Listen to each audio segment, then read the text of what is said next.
A youth was stabbed by a neighbor surrounding the incident of fencing the boundary. Name of the injured is Rana Sarkar.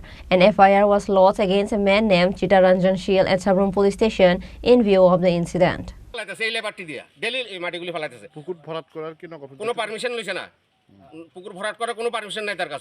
After the incident, the injured Rana Sarkar was taken to the Sabrum hospital by the family members.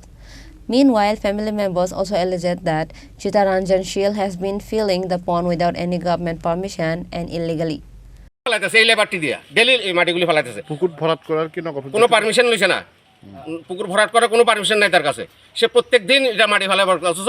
কয়েকবার আমি দরখাস্ত দিয়েছি নগর প্রশাসনের কাছে, এই কি জানি কয় ডিসি স্যারের কাছে, এই বর্তমান ডিসি আছে কি নাম ওনার, কি মনোজ প্রভাকর পাল, ওনার সাথে ব্যক্তিগতভাবে আমি দেখা করছি। ওনাকে বলছি স্যার এটা অ্যাকশন নেন, আচ্ছা ঠিক আছে আমি নিমু। আমি কয়েকবার অ্যাপ্লিকেশন দিছি কিন্তু কোনো অ্যাকশনে নেয় না। কোনো নগর কি অজ্ঞাত কারণে নেয় না সেটা আমরা জানি না। কোনো পারমিশন ছাড়াই, পুরো পারমিশন ছাড়াই সে মাটি ফেলাইতেছে, ডেলি মাটি ফেলাইতেছে। এখনও তার দোকানের সামনে মাটি আছে, সে ওই লেবার এগুলো দিয়ে ডেলি মাটি ফেলাইতেছে, এই যে এগুলো সব কাঁচা মাটি, দেখলে এটা বোঝা যাবে পুকুরটার সে ভরাট করে লাইছে। Not only that, there is a various allegation in the name of Chitaranjan Shil at Sabrum area, including selling of medicines illegally and others, said the villagers.